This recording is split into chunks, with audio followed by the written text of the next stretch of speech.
ओम शांति। अॼु बाप दादा चवनि था 23/6/79 जा महावाक्य आहिनि। सदा सुहागिन ही सदा संपन्न। देह हिकु सुहाग त अलॻि हूंदो आहे, उहो त विनाशी हूंदा आहिनि, लेकिन आत्मा जो असली पति परमात्मा बाबा से सर्व संबंध निभाइणा है ना। तो बाबा चवनि था सदा सुहागिन ही सदा संपन्न। तो खुद के सदा सर्व संबंधन सां बाबा के यादि करे पंहिंजो साथी ठाहे करे हलणो। अॼु बाप दादा ॿारनि जे श्रेष्ठ भाग्य ऐं सदा सुहाग खे ॾिसनि था कि केरु बाबा के सर्व संबंध में हिकु पति जे संबंध में भी बाबा के केतिरो पंहिंजो मञी करे हलंदा आहिनि। त जेकी सदा बाबा जी यादि में बाबा जी पति जी हर ॻाल्हि माण्हू मञंदो आहे न, पति जी हर ॻाल्हि माण्हू मञी करे हलंदो आहे। त उहो ई शिव बाबा असांजो साजन बि आहे, शिव असांजो साजन बि आहे। त हुन शिव साजन खे बि हुनजी हर श्रीमत खे जीवन में धारण करे हलूं, हुन सां गॾु सदा साथी ठाहे करे हलूं। त बाबा ॾिसनि पिया जेका सदा सुहागिन रहण वारी आत्माउनि खे ॾिसी करे बाप दादा अॼु हर्षित पिया थियनि। हर हिकु ॿार भाग्यशाली ऐं सदा सुहागिन आहे। भाग्य विधाता द्वारा जो भाग्य प्राप्त थियो आहे हुनखे सुठी तरह सां ॼाणंदा आहियो न। विश्व में जीवन जी श्रेष्ठता हिन ॿ ॻाल्हियुनि जी थींदी आहे। विश्व में जीवन जी श्रेष्ठता हिन ॿ ॻाल्हियुनि जी थींदी आहे, हिकु सुहाग ॿियो भाग्य। हिकु सुहाग ॿियो भाग्य। अगरि सदा सुहागिन न त सॼो जीवन बेकार अनुभव थींदो, नीरस अनुभव थींदो। अॼुकल्ह जा माण्हुनि जे लाइ त शादी हिकु खेल थी वई आहे, फैशन आहे। वैसे बि दुनिया में असां खेल ई खेॾूं था वैसे भी, लेकिन ये सच्चो सुहाग त असांजो शिव बाबा ई आहे। लेकिन अॼुकल्ह जे ज़माने में जीअं माण्हू शादी खे एॾो महत्व ॾींदा आहिनि, लेकिन छोरा छोरी त हिकु खेल ई सम्झी वेठा आहिनि। फैमिली वारा बि खेल ई सम्झी वेठा आहिनि। छोरी सुठी न आहे, बसि शादी कराई ऐं डिवोर्स। सेट करण जी कंहिंमें सहन शक्ति न आहे न। ऐं छोरो छोरी सेट थियणु चाहे, माउ बाप सां अलॻि रहणु चाहे, त हुननि में बि माउ बाप खे प्रॉब्लम। चलो छोरो छोरी ॿई ठीक रीति हलनि था, पंहिंजे हिसाब सां हलणु चाहिनि था, त चलो माउ बाप खे बि छुटी ॾियणी खपे। पर माउ बाप सोचंदा आहिनि असांजे हिसाब सां हलनि, नथा हलनि त ठीकु आहे, ख़ुशि त आहिनि, इहे बि सोचणो खपे न। त बाबा हिते चवनि था ॾिसो दुनिया जे हिसाब सां बि सुहाग मिटी वञे त जीवन नीरस थी वेंदी आहे न, बेकार जीवन थी वेंदी। मतिलबु जंहिंजो सुहाग हली वञे हुनखे माण्हू कहिड़ी नज़र सां ॾिसंदा आहिनि, लेकिन उहो सुहाग त विनाशी आहे न, उहो त वञिणो ई आहे। ऐं कलयुगी दुनिया में त थींदो ई, सतयुग में त कोई बि विधवा न थींदो आहे, लेकिन कलयुग में त बीमारी, हिसाब किताब जे कारण आत्मा शरीर छॾे हली वेंदी आहे। त दुनिया वारा त हिन हद जे सुहाग जे हिसाब सां माण्हू खे ॾिसंदा आहिनि, लेकिन हिते त अगरि उहो शिव सुहाग शिव साजन सां अगरि बुद्धि टुटी पियो त हिन ब्रह्मण जीवन हिकदमि नीरस थी वियो। त बाबा चवनि था ॾिसो विश्व में जीवन जी श्रेष्ठता हिन ॿ ॻाल्हियुनि सां थींदी आहे, सुहाग ऐं भाग्य। अगरि सदा सुहाग न त सॼी जीवन ई बेकार आहे, बेकार अनुभव कंदा आहिनि, नीरस अनुभव कंदा आहिनि। लेकिन तव्हां सभिनि जो अविनाशी सुहाग आहे, जो कॾहिं मिटण वारो ई न आहे। असांजो शिव साजन जो त कॾहिं उन वटि त शरीर ई न आहे, त शरीर छॾे काॾे वेंदो। श्री अविनाशी अमरनाथ ही असांजो सुहाग। अविनाशी अमरनाथ ही असांजो सुहाग आहे। जीअं उहो अमर आहे न, हूअं तव्हांजो सुहाग बि अमर आहे। शिव बाबा सदा अमर आहिनि, उन्हनि जी जीवन केॾी सुठी हूंदी जेका बाबा खे पंहिंजो ठाहे करे हलंदा आहिनि। बाबा सां सर्व संबंध, लेकिन इन में बुद्धि जो कमु आहे। छोकी हिन दुनिया में त सभु देहिक नज़र ईंदा आहिनि। असां जेसि ताईं बुद्धि बल द्वारा इहो मन में पको न करे हलूं कि सर्व संबंधी शिव बाबा मूंसां गॾु आहिनि सर्व संबंध सां, तेसि ताईं असांखे उहा अनुभव न थींदो, उहा ख़ुशी न थींदी। न त घड़ी घड़ी अगरि कंहिंजो ॿार न हूंदो, कंहिंजो पति न हूंदो, कंहिंजा माउ पीउ न हूंदा, त दुनिया में ॾिसंदा हिननि जा माउ पीउ आहिनि, इहे हीअं था करनि, हिननि जा पति आहे हीअं हीअं था करनि, घुमनि था खाइनि था, मुंहिंजो त माउ पीउ न आहे, मुंहिंजो त पति ई न आहे, मुंहिंजा त भाउ भेण ई न आहिनि, त उन्हनि खे जीअणु मुश्किल थी वेंदो। त हिते असांजो जेको सर्व संबंधी आहे न, उहो विचित्र आहे। त उन विचित्र सां सदा सर्व संबंधनि जो सुख वठण लाइ बुद्धि बल द्वारा असांखे यादि करणो पवंदो। छो जी हिते असांखे अविनाशी अमरनाथ ई असांजो सर्व संबंधी आहे, सुहाग आहे। जीअं उहो अमर आहे, उहो असांजो सुहाग बि अमर आहे। सुहागवती स्वयं खे सदा दुनिया में श्रेष्ठ सम्झंदी आहे। जाते पति पत्नी ॿई ठहियल हुजनि न, त पोइ त हुननि ॿिन्हिनि जी शक्ति जॾहिं मिली वेंदी आहे, पति पत्नियुनि जी देहिक, सभु माण्हू किनारो करे वठंदा आहिनि न, ठीकु आहे हिन ॿिन्हिनि खे जो वणे करो। त हिते त असांजो शिव साजन आहे, है न, हिते त असांजो शिव साजन आहे। अगरि शिव साजन सां सदा ई असां गॾु रहंदासीं त असांखां उहो त दुनिया वारा देहिक पति पत्नी पंहिंजे खे ॾाढो ऊचो मान सम्झंदा आहिनि। अगरि कोई ठही रीति हले, ग़रीबी बि हुजे अमीरी बि हुजे, अगरि पति पत्नी साथ हुजनि त कोई कुझु न करे सघंदो। त हिते त असांजो अमरनाथ असांजो सुहाग आहे, त असांजी जीवन केॾी श्रेष्ठ थी वेंदी। कोई बि असांखे अहिड़ी वेड़ी नज़र सां ॾिसंदो, कोई बि असांजे लाइ फालतू सोचे सघंदो आहे। सुहागवती सदा साथ जे कारण स्वयं खे संतुष्ट सम्झंदी आहे, है न। त दुनिया में बि अगरि घर में कुझु बि न हुजे, पति पत्नी ठहियल हुजनि, त उहा हुननि जो जीवन ॾाढो सुठो हूंदो आहे। अॼुकल्ह जी दुनिया में जेके श्रेष्ठ कार्य सम्झंदा आहिनि, उन श्रेष्ठ कार्य जे निमित्त सुहागनी खे ई रखंदा आहिनि, ऐं सुठे कार्य जे लाइ बि सुहागनी खे रखंदा आहिनि। इहे दुनिया वारनि ईअं ठाहे छॾियो आहे, पर असल में त हिन जो आध्यात्मिक रहस्य इहो आहे। असली सुहाग असांजो भॻवानु आहे, शिव बाबा आहे, शिव आहे। छो जी अगरि असां सदा हुनजी यादि में हुनजी सची सजनी ठही करे रहंदासीं, तॾहिं हर कार्य में असां हुनजी यादि में कंदासीं, हुन सां गॾु त कार्य सफल थी वेंदो, है न। बाबा संगम युग ते इहे चए थई कि सदा मुंहिंजी यादि में रही करे कर्म करो त सफल थी वेंदो। इन जे बदिले माण्हू चवंदा आहिनि कि इहो सुठो कार्य आहे, हिनखे सुहागिनी करे। त बाबा चवनि था, ॾिसो दुनिया वारा छा चवंदा आहिनि, कोई बि श्रेष्ठ कार्य जे निमित्त सुहागनी खे ई रखंदा आहिनि। सुहागिन सदा श्रृंगार जी अधिकारी बि हूंदी आहे। छो जी असां हाणे बाबा जी यादि में रही करे शिव साजन जी सां गॾु कर्म कंदा आहियूं, त शिव साजन त असांखे गुणनि शक्तियुनि सां सदा श्रृंगारदा ई रहंदा आहिनि।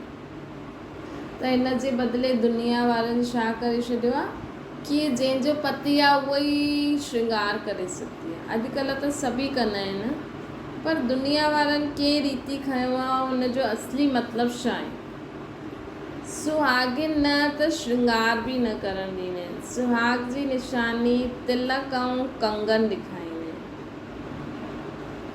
त हिते बि असांखे सुहाग मतिलबु सदा ख़ुदि खे आत्मा सम्झी बाबा खे यादि करणु त इहे तिलक थी वियो, मां आत्मा बाबा जी आहे। ऐं मर्यादाउनि जो कंगन पाए करे रखो, तॾहिं त शिव साजन सां गॾु रही सघंदासीं न सदा। सुहागिन सदा सुहाग जे कारण सुहाग जे खज़ाने खे सुहाग जे खज़ाने खे सर्व खज़ाना अनुभव कंदी है न। सुहागिन सदा सुहाग जे कारण सुहाग जे खज़ाने खे सर्व खज़ाना अनुभव कंदी आहे, अर्थात पंहिंजे खे संपन्न सम्झंदी आहे। जेकी सुहागिन हूंदी आहे न, उहा छोजी सदा सुहाग सां गॾु रहंदी आहे, शिव साजन सां गॾु। त शिव साजन वटि त आहिनि ई ज्ञान गुण शक्तियुनि जा खज़ाना, त उहा ख़ुदि खे सदा संपन्न सम्झंदी आहे। त इहे असां हाणे शिव साजन सां गॾु रहंदासीं त असांजी आत्मा संपन्न अनुभव कंदी। हिन जे कारण भक्ति मार्ग में माण्हू ईअं करे रखियो अथनि। लेकिन अॼुकल्ह जो अगरि पति कमाए न, पैसा न ॾे, घर में चीजूं न वठी अचे, त किथां संपन्न थींदी। त असली हिते शिव साजन जे कारण ईअं आत्मा संपन्न रहंदी आहे, आत्मा भरपूर रहंदी आहे। अगरि आत्मा में ज्ञान गुण शक्तियां हुजनि न, त शरीर जे लाइ बि जो चीजूं माण्हू सोचंदा आहिनि इहे खपे उहो बि घटि थी वेंदो। छो जो हिन समय आत्मा में सुख जो गुण न आहे, त हिन करे माण्हू एॾी सारी चीजूं, एॾो सारो पैसो कमाए करे सोचे थो मूंखे हिन सां सुख मिलंदो। लेकिन असांजी आत्मा में सुख जो अनुभव करण जो उहो ई न आहे, गुण ई न आहे। अॼु ॾिसो माण्हू हिक ॿिए खां दुआयूं वठनि था। अगरि असां सभिनि खां बदुआयूं वठूं था, असां पंहिंजे जीवन में जो कर्म आहे उहो नथा करूं, भले ई तव्हां कमायो, तव्हां वटि पैसा ईंदा, लेकिन अगरि तव्हां वटि ॿियनि जी दुआयूं न हूंदियूं न, त तव्हां कॾहिं बि जीवन में सुखी न रही सघंदा आहियो। ऐं ॿियो आहे कि तव्हां वाक़ई में अगरि ग़लति कमु कयो अथव, हिकु थींदो आहे असां ग़लति कमु न कयो, माण्हू ज़बरदस्ती असांखे बदुआ ॾींदा, हिकु थींदो आहे असां ग़लति कमु कयो आहे लेकिन असांखे रियलाइज़ नथो थिए, असां हुनखे एक्सेप्ट नथा करूं। ऐं भले ई असां वटि पैसो आहे, माण्हू चए ॾिस असांजो जीवन केॾो सुठो आहे, लेकिन अंदरि खां जीअं उहो खोखला हूंदा। ॿाहिरां खां भले ई ॾेखारींदा ॾिस असां वटि पैसो आहे, असां ख़ुशि आहियूं, मतिलबु असां ग़लति कमु न कयो आहे, लेकिन माण्हू उन्हनि खे चईंदा न तव्हां कयो आहे, लेकिन उहो मञंदा बि न।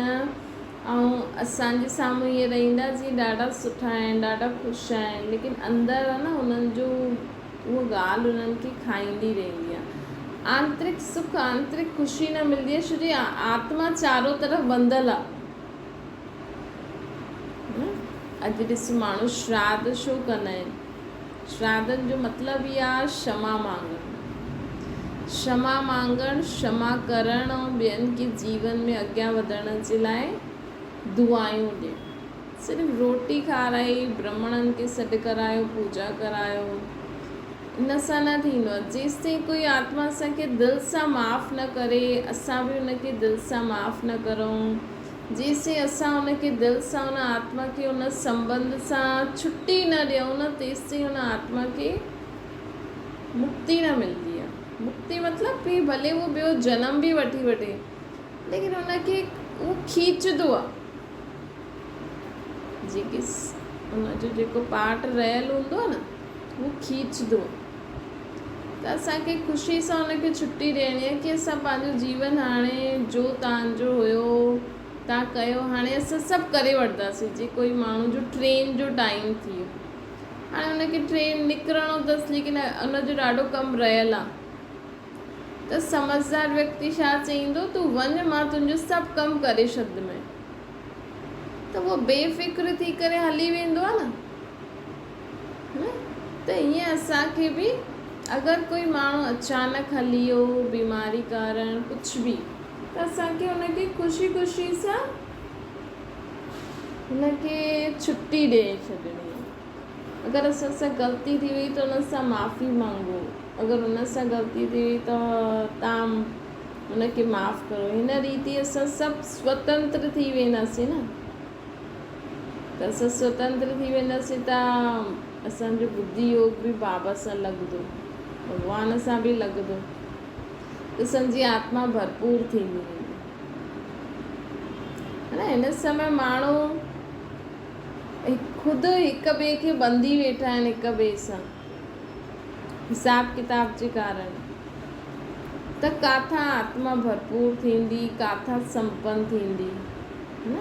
त बाबा चवनि था कि सुहागिन सदा सुहाग जे कारण सुहाग जे खज़ाने खे सर्व खज़ाना अनुभव कंदी आहे, अर्थात पंहिंजे खे संपन्न सम्झंदी आहे। लेकिन ये त थियो बाबा खे यादि करे असां सदा संपन्न रहंदासीं, है न।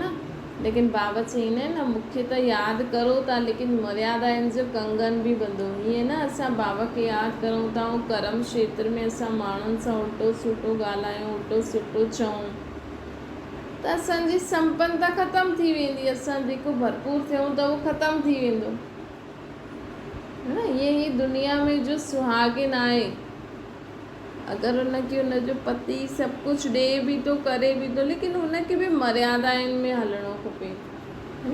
संबंधनि में बि सुठी रीति हलणो खपे, तॾहिं उहा संपन्नता जो अनुभव थींदो। न त ॿाहिरां भले ई भरपूर लेकिन अंदर खां ख़ाली। ईअं ई इहे सभु रीति रस्म अविनाशी सुहाग जो यादगार हली लाहियो। मतलब ॾिसो, किथे आध्यात्मिक रहस्य, किथे दुनिया वारा करनि था न। हिन जे कारण माण्हू पति खे भॻवान था सम्झनि, पर इहे देहधारी पति भॻवान न आहिनि। इहे देहधारी पतियुनि खां कि सदा उन्हनि सां साथ रही उहो त दुनिया में रहणो ई आहे, उन्हनि जे चए ते हिक ॿिए सां मिली करे हलणो ई आहे, लेकिन पंहिंजे असली सुहाग खे यादि रखी करो। कि असल में जो ये दुनिया में माण्हू जो ॿुधाईंदा आहिनि न, शादी जे समय पति इहो पति उहो, या माण्हू चईंदा माउ पीउ भॻवानु आहे, माउ पीउ भॻवान जो रूप आहे, माउ पीउ आहे। लेकिन अॼुकल्ह जा माउ पीउ अगरि ख़ुदि ई सिगरेट बीड़ी दारू पींदा हुजनि, ख़ुदि ई लड़ाई झगड़ा कंदा हुजनि, त असां ॿारनि खे शिक्षा कीअं ॾेई सघंदा आहियूं, है न। त इहा किथां जी ॻाल्हि, असल में असांजी आत्मा जो माता पिता बाबा आहे, भॻवान आहे। हा, पहिरियों माउ पीउ जा संस्कार बि सुठा हुया। अॼुकल्ह जे माउ पीउ खे अगरि ॿार खे असां सेखारियूं ईअं ऐं चए मुंहिंजो माउ पीउ त दारू सिगरेट पींदो आहे, लड़ाई झगड़ो कंदो आहे, त मां बि करां, उहो मुंहिंजो भॻवानु आहे। अॼुकल्ह जा पति त ग़लति कम बि कंदा आहिनि, है न। हिक सां गॾु ॾाॾनि सां बि उन्हनि जो कनेक्शन हूंदो आहे, त अहिड़े पति खे किथे भॻवानु सम्झो। ऐं भॻवानु त कॾहिं बि विकार में न वेंदो आहे। त इहे सभु जेकी ॻाल्हियूं आहिनि न, हिननि खे बि सम्झी करे जीवन में धारण करो ऐं असली सर्व संबंधी परमात्मा खे ॼाणे करे हुन सां सर्व संबंध निभाए करे हुन सुख जो अनुभव करो।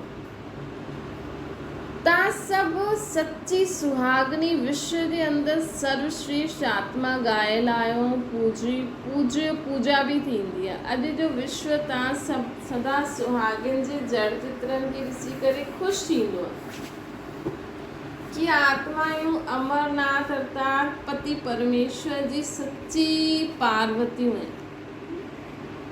अॼुकल्ह जी सच्ची सुहागनी आत्मायूं सदा स्मृति जी तिलकदारी ऐं मर्यादाउनि जी कंगनदारी आत्मायूं आहिनि।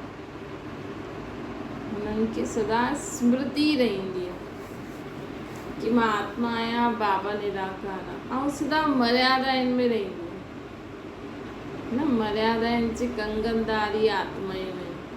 सदा दिव्य गुणनि जे श्रृंगार सां सजी सजाई आत्मा। तव्हां सच्ची सुहागनी अर्थात सदा स्मृति जी तिलकदारी की मां आत्मा आहियां, है न। सदा मर्यादाउनि जी कंगन बांधी करे रहण वारी। सदा बाप जो असांखे मर्यादाऊं ॾिनी अथई, हुन मर्यादाउनि में रहो।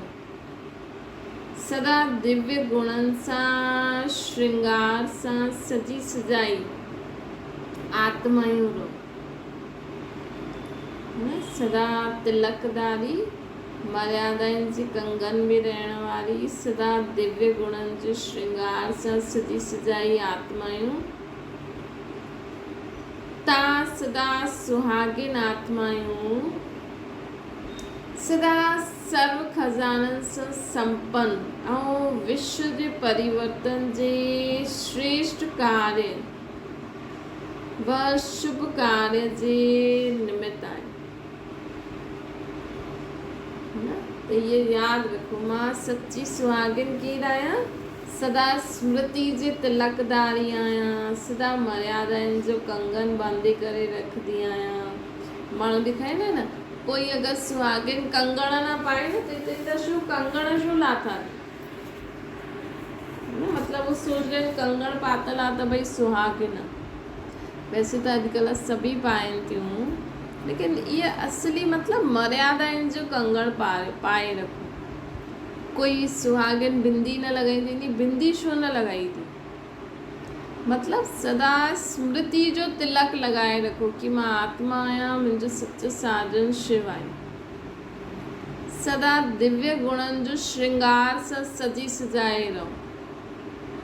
दुनिया में सुहागिन माण्हू ईअं हिकु चेन पाए रखंदी, कंगण, बिच्छू, अंगूठी, ऐं ॿाहिरि वेंदी त सजी सजाई वेंदी। अगरि ईअं ई वेंदी त चईंदी इहे हिनखे छा थियो आहे, अॼुकल्ह तयारु न थी वई आहे। त दिव्य गुणनि जो श्रृंगार, पंहिंजी आत्मा खे श्रृंगारे रखो। तव्हां सदा सुहागिन आत्मा आहियो, सदा सर्व खजाननि सां संपन्न आहियो। हिकु शादी खां पोइ माण्हू खे केॾा गहना मिली वेंदा। असली में इहा आहे कि सदा शिव साधन सां गॾु रहो त सर्व खजाननि सां, ज्ञान गुण शक्तियुनि सां संपन्न थी वेंदो। ऐं विश्व जे परिवर्तन जे श्रेष्ठ कार्य व शुभ कार्य जे निमित्त आहे। जी शादी खां पोइ न, अञा शादी थी आहे, ॿिए ॾींहं खां ससु चईंदी मुंहिंजी नुंहुं अची, बसि हाणे उहो ई कमु कंदी। सभु चईंदा हा भई हाणे ये नुंहुं आई आहे न, इहे ई सभु कंदी, त वीचारी खे सभु हुनखे ई ॾेई, अञा त शादी करे आई आहे, सिखी थोरी आहे कुझु। चईंदा सिखी आई हूंदी घर, पर अॼुकल्ह त माण्हू पढ़ाई लिखाई में बिज़ी आहे। अॼुकल्ह ज़्यादा लड़ाई झगड़ा छो था थियनि, छो जी शादी खां पहिरियों छोरियूं घर जो कमु कंदियूं न आहिनि, सॼो ॾींहुं पढ़ाई लिखाई हेॾे होॾे, ऐं शादी खां पोइ ससु चईंदी नुंहुं आई आहे, सभु उहो ई कंदी। हाणे हुनखे एतिरो अकुल त आहे न, घर जो झाड़ू पोछो करणु, सफ़ाई करणु, रोटी करणु, हुन फुल्को ई न पचाए थी पंहिंजे घर में, हुते पीअर घर। ऐं ससु त चईंदी मुंहिंजी नुंहुं आई आहे त मूंखे रोटी ठाहे ॾींदी, काथां ठाहे ॾींदी, हुन त BA करण में ई टाइम विझाए छॾियईं। त बाबा चवनि था कि दुनिया हाणे असां अगरि बाबा जी यादि में सदा रहंदा आहियूं न, त असां द्वारा ऑटोमेटिकली सेवा थींदी रहंदी आहे, विश्व परिवर्तन जो कार्य थींदो रहंदो। त असां सदा सुहागिन मतलब बाबा खे शिव साधन खे यादि करण वारी ऐं विश्व जे परिवर्तन जे श्रेष्ठ कार्य व शुभ कार्य जे निमित्त संगम युग जे मतलब हितां जो असांखे जो बाबा पंहिंजो ठाहींदो आहे, बाबा ठाहे करे जनम थियो ऐं सेवा में लॻी वेंदा आहिनि न, बाबा जी यादि ई सेवा आहे। त हिन जे बदिले न दुनिया वारा छा सोचनि, हा भई शादी थी वई त बसि हाणे इहे ई कमु कंदी। त ॾिसो काथां जी ॻाल्हि काथे आहे। संगम जे हिन श्रेष्ठ व अविनाशी बेहद जी सुहाग जी रीति रस्म हद जी सुहाग में बि हल्दी ईंदी है न। त सम्झो मतलब दुनिया में जो ये चईंदा आहिनि न भई बिंदी लॻाए रख, कंगण पाए रख, श्रृंगार थोरो सो ईअं करे रख, चेन वेन पाए रख, काॾे वञ घुमण त सॼो श्रृंगार सुठी रीति वञ, घर जो कमु कर, हाणे तूं नुंहुं आहे हीअं आहे। त हिन जो असली मतिलबु हिते आहे कि बाबा जो ठहिण खां पोइ असांखे कहिड़ो तिलक लॻाइणो आहे, कहिड़ा मर्यादाउनि जा कंगण पाइणा आहिनि, कहिड़ा श्रृंगार करिणो आहे, कहिड़े कम में सदा बिज़ी रहणो। इन जे कारण पोइ भक्ति मार्ग में माण्हू ईअं कंदा आहिनि। संगम जे हिन श्रेष्ठ व अविनाशी बेहद जे सुहाग जी रीति रस्म हद जे सुहाग में बि हलंदी ईंदी। पंहिंजे पाण खां पुछो, ईअं सदा सुहागिन अर्थात सदा संपन्न, सदा हर्षित अनुभव कंदा आहियो?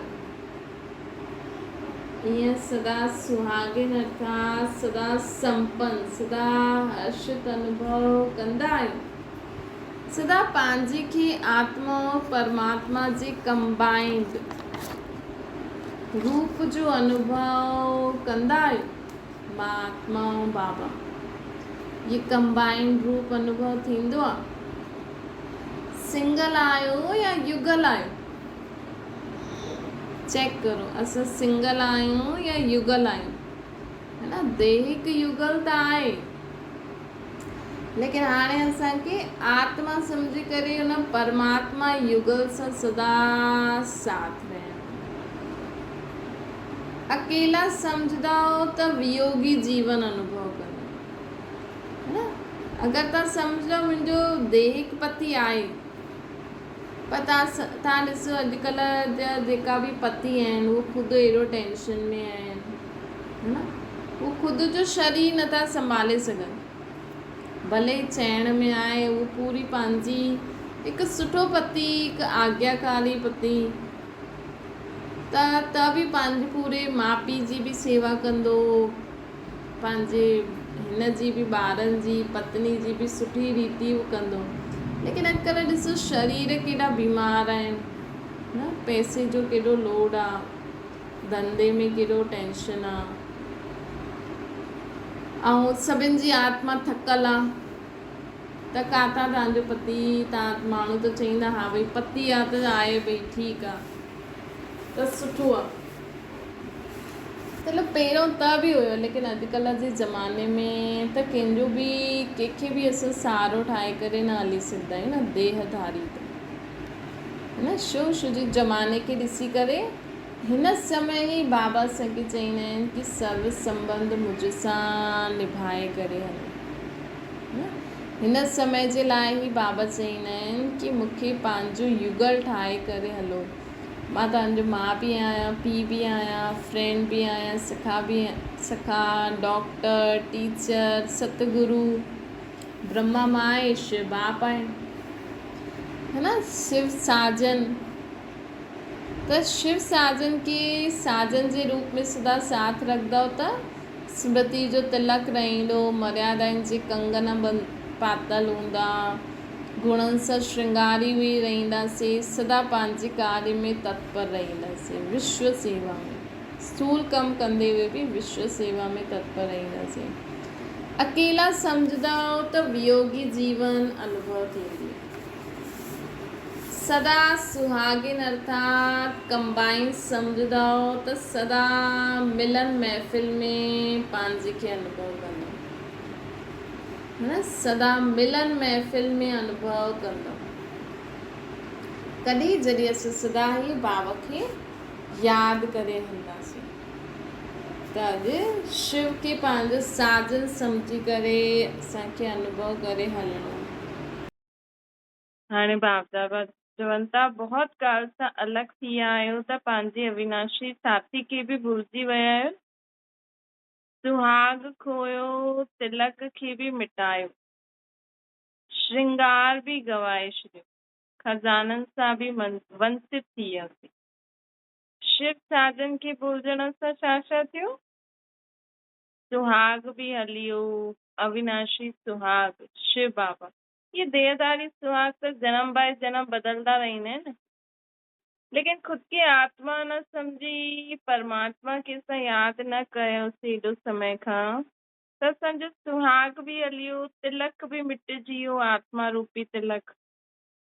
आत्मा जो जेको गुणनि, शक्तियुनि ऐं ज्ञान जो श्रृंगार हो उहो बि गवाए छॾियो, खज़ाननि सां बि वंचित थी वियासीं। सदा सुहागिन सां छा ठही वियासीं, भिखारन ठही वियासीं। पति जे बिना अगरि अॼुकल्ह त लेडीस कमाईंदियूं आहिनि, है न त ॾिसो हिकु जेकी छोरी पैदा थींदी आहे त चईंदा त आहिनि लक्ष्मी पैदा थी आहे, लेकिन हुन वटि कोई धन थोड़ी हूंदो आहे। न त पीअर घर का धन मिले, न ससुराल में वञी। पीअर घर त बि चईंदो हा भई धीअ खे हीअ हूअ, लेकिन ससुराल में वञण खां पोइ त पहिरियों त इहा ई हालत हुई, हाणे बि काथे काथे आहे, लेकिन हाणे त छोरियूं अलर्ट थी वियूं आहिनि। हाणे त छोरे खे पंहिंजे वश में करे करे सभु कुझु पंहिंजो करे वेठियूं आहिनि, त सभिनि जे मन में डर आहे काथे असांखे कढी न छॾनि। त अॼुकल्ह छोरनि खे छोरियूं पंहिंजे वश करे, जीअं त छोरो पीअर घर में हुनमें घर जमाई थी वियो आहे, छोरी जे हिसाब सां हले थो, छोरी पंहिंजे पीअर घर जे हिसाब सां हले थी। ससुराल खे गेट आउट, है न, ॾाढी जेको ईअं ई आहे न। त न हिकु तरह सां अगरि छोरी पीअर घर जे हिसाब सां हलंदी, ससुराल वारनि सां न पुछंदी, छॾी अलॻि घर वठी छॾियो, हाणे हुन हिसाब सां ई हलंदियूं आहिनि। कई काथे काथे ईअं आहे त छोरो पूरो हुनजे वश में थी वेंदो आहे। लेकिन पहिरियों छा हुयो न, छोरे अॼुकल्ह त गवर्नमेंट बि चईंदी आहे कि माता पिता जी प्रॉपर्टी में छोरियुनि जो बि हक़ आहे। पहिरियों त उहो बि न हुयो, त हिकु छोरी पैदा थींदी हुई, बसि हुनखे शुरू खां ई पराए घर जो सम्झदा, पोइ पराए घर वेंदी, भले हुनखे दहेज बि ॾींदो त उते उहो खणी वठंदा। पोइ जॾहिं शक्ति रूप ठहे, जॾहिं पूरो सही करे जॾहिं पक्की थींदी आहे, तॾहिं हुनजो अधिकार, तॾहिं ॿुढी थी वेंदी आहे। त बाबा असांखे चवनि था इहो छो थियो आहे, छो जे ख़ासि वैसे त बाबा सभिनि जे लाइ चईंदा आहिनि, सभिनि आत्माउनि जे लाइ, लेकिन असां ख़ासि नारी शक्ति, छो जे शिव जी शक्ति ॻायल आहे, शिव जो पुरुष न ॻायल आहे। हालांकि शक्तियुनि में पुरुष बि अची वेंदा आहिनि, आत्मा ईंदी आहे, शक्ति मतिलबु आत्मा, लेकिन जो पुरुष जे चोले में आहिनि उन त हुननि खे त ख़ुदि खे ई अहंकार हूंदो आहे, वो कीअं शिव बाबा जी शक्ति सम्झी सघंदा, हुनजे लाइ त केॾो ख़ुदि जे देहभान खे ख़तमु करणो पवंदो, है न। त शिव जी शक्ति छो चईंदा आहिनि, छो जी शिव बाबा ख़ासि माताउनि खे इहा अथॉरिटी ॾिनी। ऐं जेकी छोरी, जेकी आत्मा जंहिंजो फीमेल तन में ईंदी आहे न, अगरि वो शुरू खां ई भॻवान सां गॾु जुड़ी रहे न, त हुनखे जीवन में कॾहिं बि परेशानी न ईंदी, मतिलबु दुख ईंदो, लेकिन उहा हमेशह शक्तिशाली स्थिति में रहंदी।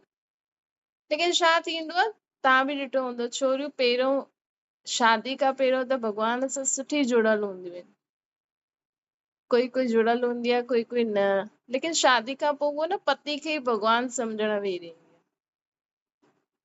पति खे ई वॾो सम्झदी आहे। त धीरे धीरे उन सां कई छोरियुनि जो न भॻवान सां पहिरियों सुठो हूंदो हुयो, शादी खां पोइ हिकु त विकार में वेंदा आहिनि त डिस्कनेक्ट थी वेंदा आहिनि, लेकिन विकार में बि अगरि भॻवान सां बि जुड़ल रहनि त हुन लेडी खे कॾहिं बि जीवन में दुख परेशानी ईंदी, लेकिन वो कॾहिं हारजंदी न, छो जी भॻवान ख़ासि करे नारी शक्ति खे शक्ति ॾींदो आहे, है न।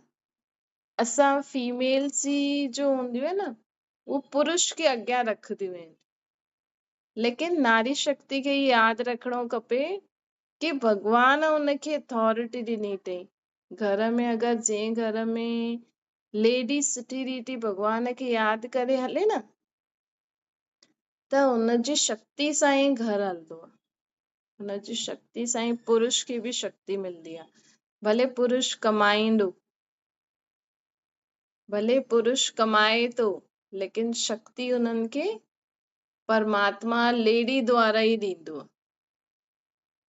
हीअ आहे त आहे न, असां हीअ छो चऊं हीअ न आहे, लेकिन आहे त आहे, जो नियम ठहियल आहे। बाबा अॼु असांखे चवनि था कि ॾिसो तव्हां मूंखे भुलिजो, है न, ॾिसो था मूंखे भुलिजियो त तव्हांजो सुहाग बि वियो, है न, तव्हांजो सुहाग बि वियो, त तव्हांजो तिलक बि वियो, तव्हांजो श्रृंगार बि गवाए छॾियो, खज़ाननि सां बि वंचित थी वियो, है न, खज़ाननि सां बि वंचित थी वियो, सुहाग बि वियो, तिलक बि वियो, सभु कुझु वियो। त सदा सुहागिन सां छा ठही वियासीं, भिखारीपन ठही वियो। ऐं लेडीज़ जे लाइ त प्रैक्टिकल में आहे, हाणे वरी बि कमाइनि थियूं, लेकिन हिकु लेडी जो कमाईंदी बि न आहे ऐं हुनजा ॿार बि न कमाइनि ऐं पति हली वञे त हुनजी छा हालत थींदी आहे न, हुनखे केतिरो मोहताज थी वेंदी आहे न लेडी। हिन करे अॼुकल्ह छोरियुनि खे पढ़णु ज़रूरी आहे, पढ़णु बि ज़रूरी आहे ऐं हिकु भॻवान जो साथ बि ज़रूरी आहे। अॼुकल्ह माण्हू भॻवान जो साथ एॾो नथा सम्झनि, अॼुकल्ह माण्हू सोचे थो पढ़णु ऐं कमाइण ई सुठो आहे। छो जी अॼु हिकु अगरि लेडी खे कुझु बि ईंदो आहे न, त उहा अगरि कंदी हले,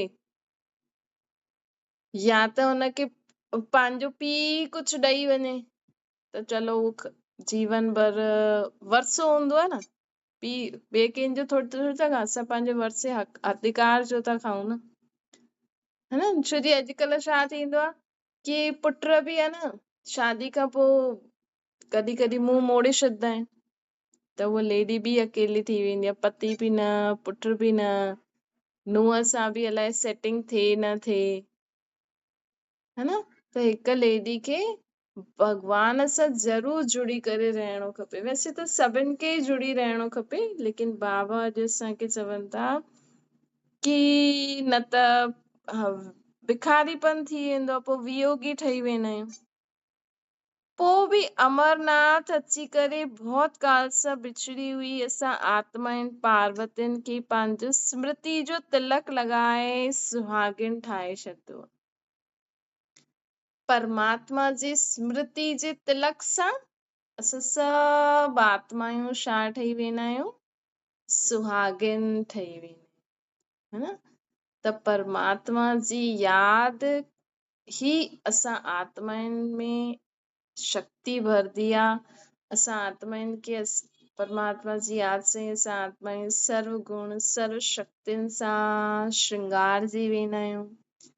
असां आत्माऊं जॾहिं सर्व खज़ाननि सां भरपूर रहंदासीं न, त स्थूल खज़ानो बि परमात्मा असां सां इहो प्रॉमिस कंदो आहे, जेकी आत्मा सर्व खज़ाननि सां भरपूर आहे हुनखे कॾहिं बि स्थूल धन जी कमी न ईंदी, अर्थात हुनखे हमेशा दाल रोटी ज़रूर मिलंदो अंत ताईं। हिते स्थूल धन जी कमी मतलब ये न कि असांखे 36 प्रकार जा भोजन मिलनि, महल मिलनि, उहो त सत्युग में मिलंदा, लेकिन हाणे जो आत्मा सदा परमात्मा खे यादि करे जंहिंजो स्मृति जो तिलक लॻी वेंदो, उहा आत्मा गुणन शक्तियुनि ऐं ज्ञान में बि भरपूर रहंदी ऐं हुनखे कॾहिं बि एटलीस्ट दाल रोटी ज़रूर मिलंदो, हुनखे कॾहिं बि जीवन में उहो बुख में न सुम्हंदी उहा आत्मा। हाणे बहुत काल खां पोइ जो सुंदर मेलो थी वियो आहे, अहिड़े मेले में हाणे सेकेंड बि वंचित न रहणो आहे। अहिड़े मेले सां अहिड़ी कंपेनियनशिप निभाइण वारा आहियो न, है न, अहिड़ी कंपेनियनशिप निभाइण वारा आहियो, है न।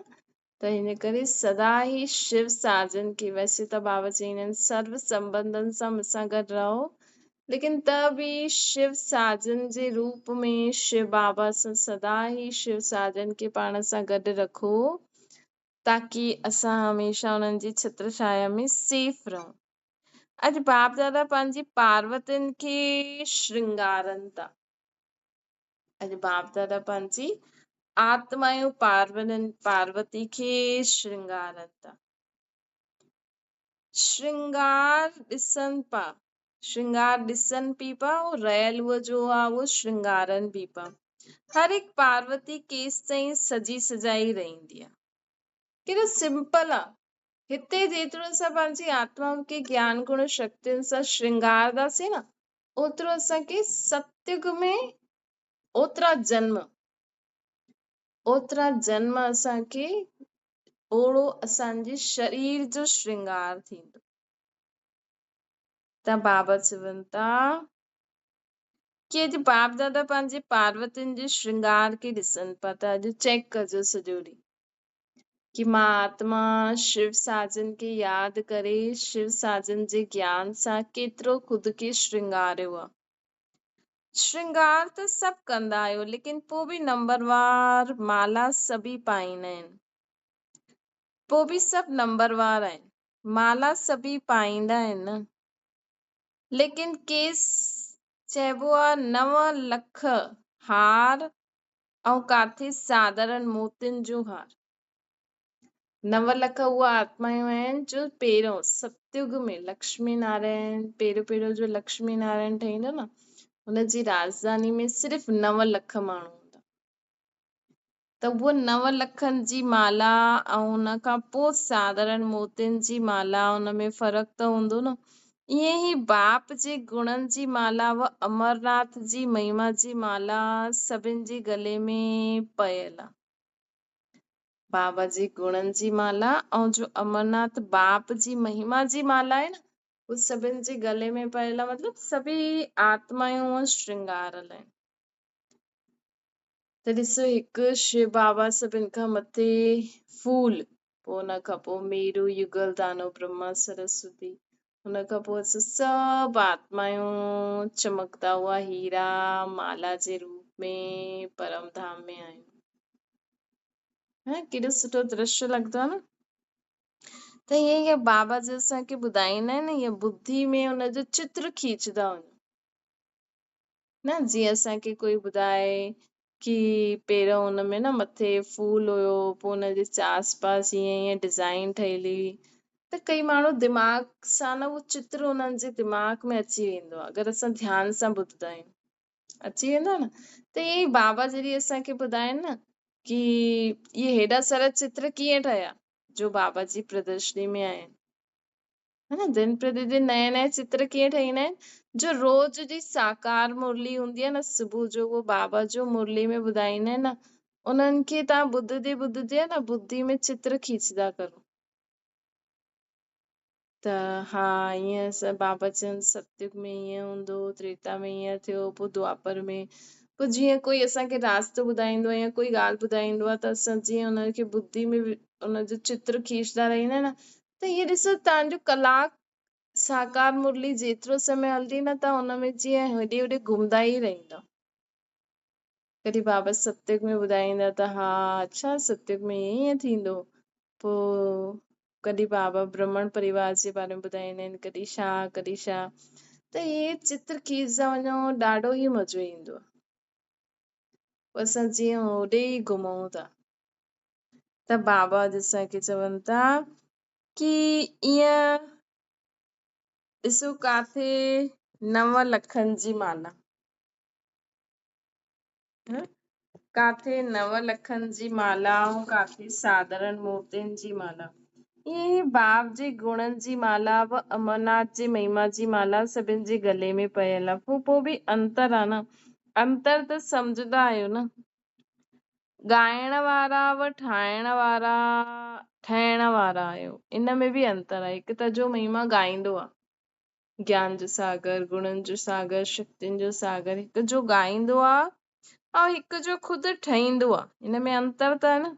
ईअं ई मर्यादाउनि जी कंगन खे सभिनि पातो आहे, सभु मर्यादाउनि जी कंगन सां सजल आहिनि, लेकिन सदा मर्यादा पुरुषोत्तम ठहिण में कोई हीरे तुल्य ठहिया, कोई सोने तुल्य ठहिया,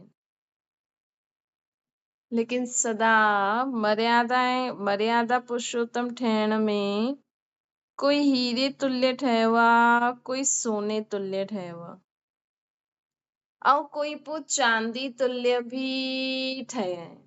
मतिलबु बाबा जी मर्यादाउनि में हली करे कोई त हीरे तुल्य पंहिंजो जीवन ठाहियो अथनि। मतिलबु हिकु हीरो जीअं चमकंदो आहे, सभिनि खे रोशनी ॾींदो आहे न, कोई सोने तुल्य ठहे। सोनो एॾो चमकंदो न आहे जेतिरो हीरो चमकंदो आहे न। कोई चांदी तुल्य ठहियो आहे, काथे हीरो, काथे सोनो, काथे चांदी, त नंबरवार थी वियो न। हिन करे चइबो आहे नंबरवार श्रृंगारी हुई आत्मायूं मतिलबु असांजी आत्मा सां केतिरी आत्माउनि जे जीवन में उजियालो थो अचे। ज़रूरी न आहे तव्हां कंहिंखे ज्ञान ॾियो, तव्हां पंहिंजे कर्मनि द्वारा बि जॾहिं असांजी आत्मा में उहा धारणा हूंदी त असांजा कर्म बि हूअं थींदा, असांजे कर्मनि जी खुशबू ॿियनि वटि पहुचंदी। मतिलबु ॿिया ॾिसंदा, कई माण्हू चईंदा आहिनि हा मां हिन खां सिखी आहे, हुन ॾींहुं मां ॾिठो कीअं झाड़ू पोछो करे पई, झटि हुन माण्हू खे ॿियनि खे ॾिसी करे उहो ख़ुदि जे घर जो बि झाड़ू पोछो उअं ई करण लॻी वेंदी आहे। कोई तव्हांखे ॾिसी वञे कि अरे केॾी सुठो हुन पंहिंजे घर खे, भले हुनजो घर नंढो आहे लेकिन केॾो साफ़ सुथरो रखियो अथई न। जेके नंढो घर हूंदो आहे न हुनखे हिकदमि ॾिसो जीअं जीअं असांखे चीजूं मिलंदियूं रहंदियूं आहिनि न असांखे हुनजो महत्व घटि थींदो रहंदो आहे। अॼु ॾिसो माण्हू जो एॾा वॾा महल ठाहे वेठा आहिनि है न, उन्हनि एॾी सफ़ाई बि न करे सघंदियूं आहिनि, पोइ मायुनि खे रखंदियूं त मायूं बि एॾी सफ़ाई न रखी सघंदियूं। हिन करे ओतिरो ई असां वटि जो आहे न, देखा देखी में न वञो। असां वटि जो आहे उहो असांजे लाइ ॾाढो सुठो आहे। असां जेतिरो करे सघंदा आहियूं ओतिरो ई करो। ज्यादा हबस में असां हीअ वठूं हीअ खाऊं हीअ वठूं न, वठी वठी करे बि माण्हुनि जे घर में उहे चीजूं पयूं पयूं बि ख़राब थी वेंदियूं आहिनि। न माण्हू ॿियनि खे ॾींदो आहे, न बसि हुनखे दिलि ख़ुशि थींदी आहे कि हा मूं वटि ॾाढी सारी चीजूं आहिनि, लेकिन केतिरो असां खाई सघंदासीं, केतिरो असां यूज़ करे सघंदासीं, पई पई ख़राब थी वेंदियूं आहिनि, फ़ाइदो। तंहिंजे करे बाबा असांखे चवनि था कि सदा ई पंहिंजे जीवन में पंहिंजे पाण खे हुन आत्माउनि खे उहे ई गुणनि ऐं शक्तियुनि सां श्रृंगारदा वञो, त हुन हिसाब सां असांजे जीवन में कर्मनि में उहा ॻाल्हि ॾेखारे में ॾींदी, असांजी सोच परिवर्तन थींदी, असांजा बोल परिवर्तन थींदा, जंहिंसां माण्हू बि सिखंदा। ॿी ॻाल्हि, सुहाग सां गॾु भाग्य बि ॾिठो। पहिरियों त बाबा श्रृंगार ॾिठई, हाणे बाबा असांजो भाग्य ॾिसनि था कि जॾहिं शिव साजन हूंदो आहे त कीअं असां श्रृंगारी हुई आत्मा आहियूं, त कोई हीरे तुल्य, कोई सोने, कोई चांदी तुल्य हुयो। हाणे भाग्य आहे, लौकिक रीति में बि भाग्य जो आधार छा हूंदो आहे? कंहिंखे चईंदा आहियूं हा ये ॾाढो भाग्यशाली आहे? हिकु त जंहिंजो तन तंदुरुस्त रहे, ॿियो जंहिंजो मन ख़ुशि रहे, टियों जंहिं वटि धन हुजे, चौथों संबंध जी सदा संतुष्टता, ऐं संपर्क में भी सदा सफलता मुहूर्त हूंदा आहिनि, है न। त बाबा असांखे चवनि था कि ॾिसो भाग्यशाली केरु हूंदो आहे? लौकिक रीति में बि जंहिंजो शरीर तंदुरुस्त आहे अॼु जी दुनिया में, त उहो ॾाढो भाग्यशाली आहे। जेके पंहिंजे शरीर खे हलाइण अची वियो, मन खे हलाइण अची वियो, उहो केॾो सुठो इंसान आहे। अॼु जी दुनिया में करोड़पति ख़ुशि नसीब न आहे, अॼु जी दुनिया में उहो ख़ुशि नसीब आहे जंहिंजे शरीर खे कोई बीमारी न आहे। न अॼु कंहिंखां पुछो, कोई माण्हू चए न मूंखे त कुझु न आहे, न बीपी, न शुगर, न थायराइड, न हार्ट, न फलानो फलानो। वो चए अच्छा तव्हांखे कुझु बि न आहे? कोई विश्वास ई न कंदो, छो जो कंहिंखे कुझु न कुझु त आहे ई सही। अगरि कोई चए न मूंखे कुझु बि न आहे, मुंहिंजे ॿारनि खे बि कुझु बि न आहे, ॿार बि कोई चए मुंहिंजा ॿार त सॼो ॾींहुं रोटी नथा खाइनि, इहे नथा करनि, चवनि था पेट में सूर आहे, टंग में, कोई चए न मुंहिंजो ॿार त कॾहिं चईंदो ई न आहे, सदा ई जो ॾे खाईंदो आहे, सभु कुझु कंदो आहे, ख़ुशि रहंदो आहे, है न। त चईंदो अच्छा आहे, सभु ईअं ई आहे, सभिनि कंहिंजी नुंहुं सुठी हुजे, कंहिंजो छा, अच्छा कोई न आहे। त अॼु जी दुनिया में सभिनि खां भाग्यशाली केरु आहे? जंहिंजो तन तंदुरुस्त आहे, जंहिंजो मन शांत आहे। मन पंहिंजे वश में हुजणो खपे, छो जो अॼु जी दुनिया में माण्हू जो घर वेठो आहे, उहो ॿाहिरां जी दुनिया भले ई नथो ॾिसे, भले ई नथो वञे, लेकिन उहो जो 10 ॼणनि सां फोन ते ॻाल्हाईंदो आहे, व्हाट्सअप इंस्टाग्राम ॾिसंदो आहे, त उहो घर वेठे बि जीअं घुमे ई थो, हुनजो दिमाग़ त घुमे ई थो। अॼु तव्हां चाहो माण्हू खे असां घर में कैद करे रखूं, ॿाहिरि वेंदा त बिगड़ी वेंदा, लेकिन जीअं आत्मा जो मन अशांत हूंदो आहे न, जीअं आत्मा जी बुद्धि भटकण वारी हूंदी आहे न, उहो घर वेठे बि मोबाइल टीवी अलाए काथे कीअं कीअं संग में अची करे बिगड़ी ई वेंदो आहे। त जंहिंजो मन अॼुकल्ह पंहिंजे कंट्रोल में आहे, मन में कोई वीचार न अचे, हिकु बार अगरि बुद्धि में सम्झ अची वई कि जो माण्हू एडवर्टाइज़मेंट ॾेखारींदा आहिनि, न्यूज़ ॾेखारींदा आहिनि, ये कई बार फेक बि थींदी आहे, ग़लति बि थींदी आहे, कूड़ी बि थींदी आहे, त हुनजो मन कॾहिं बि न भटकंदो। है न, हिकु बार बुद्धि में सम्झ अची वई, ऐं मन अगरि पक्को हूंदो न, त कोई माण्हू बि हुनखे कुझु करे न सघंदो आहे, कोई माण्हू हुनखे पंहिंजे वश में न करे सघंदो आहे। न ॾिसो, तव्हां हिकु चीज वठण वञो बाज़ार में, हिक ई चीज जी घणी वैरायटी हूंदी आहे, है न, हिक ई चीज जी ॾाढी वैरायटी हूंदी आहे, माण्हू ई मुंझी वञे। त बाबा चवनि था मन पंहिंजे कंट्रोल में हुजे, उनजे लाइ बुद्धि में सम्झ हुजणी खपे। बुद्धि में सम्झ अची वई कि हीअ कूड़ी चीज आहे, हीअ सची चीज आहे, बुद्धि में सम्झ में अची वई कि भई मां एतिरो ई करे सघंदी आहियां त मूंखे एतिरो ई करिणो आहे, 10 ॼणा कुझु बि करनि था, मुंहिंजो हुन सां मतिलबु न आहे। बुद्धि में सम्झ अची वई मुंहिंजा ॿार ईअं ई, उहे एतिरो ई पढ़ी सघंदा आहिनि, उहो एतिरो ई करे सघंदा आहिनि, त असां कॾहिं बि ॿियनि जे ॿारनि खे ॾिसी करे असांजो मन चंचल न थींदो, मन में संकल्प न ईंदो मुंहिंजा ॿार बि हेॾो पढ़नि। बाबा असांखे ज्ञान सां छा थींदो, ज्ञान में बुद्धि में समझ ईंदी आहे। अॼु कई माता पिता ॿियनि जे ॿारनि खे ॾिसी करे सोचंदा आहिनि असांजा ॿार बि हीअं पढ़नि, छो जी सम्झ न आहे। बाबा असांखे छा सम्झ ॾींदा आहिनि कि जंहिंजो जो पार्ट आहे उहो एक्यूरेट वॼाए थो, जंहिंमें जंहिंजी बुद्धि जो चीज खे सम्झण में होशियार आहे, उहो ई चीज खे सम्झी सघंदी। हाणे झाड़ू पोछो करण वारी माई खे उहो ई सम्झ में ईंदो, अगरि हुनजी बुद्धि में ॿी बि ॻाल्हि सम्झ में अचे थी त उहो आपे ई सम्झंदी, हुनजो आपे ई इंट्रस्ट ईंदो। अगरि असांजो ॿार ज्यादा पढ़ाई लिखाई नथो सम्झी सघे हुनजी बुद्धि, लेकिन हुनजी बुद्धि ॿियनि ॻाल्हियुनि में होशियार आहे, त इहे ख़ुशि थियणो खपे न, हिन में दुखी थोड़ी थियणो खपे। तव्हांजो ॿार अगरि क्रिकेट सुठो खेॾे थो, हुनजो ॿार पढ़ाई में होशियार आहे, कई बार हुनजो ॿार सभिनि में ई होशियार आहे, त उहा हाणे आई हुई आत्मा हूंदी, हुनजे एॾा जन्म न वरिता हुन। ॾिसो बाबा असांखे हर प्रकार जो ज्ञान ॾिनो अथई, है न, हिन में असां ईअं न चई सघंदा आहियूं कई बार सभिनि में होशियार हूंदो आहे, त मतिलबु उहो हाणे जी आत्मा आहे, हुन एॾा जन्म न वरिता अथई, त ख़ुशी जी ॻाल्हि आहे तव्हांजे ॿार जी आत्मा सतयुग में आई आहे, हुन पहिरियों सभु खाई पी ऐश कयो अथई, हाणे हुनजी आत्मा में जेतिरी सम्झ आहे हुन सम्झ अनुसार उहो जीवन जीए थो, त तव्हां छो था प्रॉब्लम करो।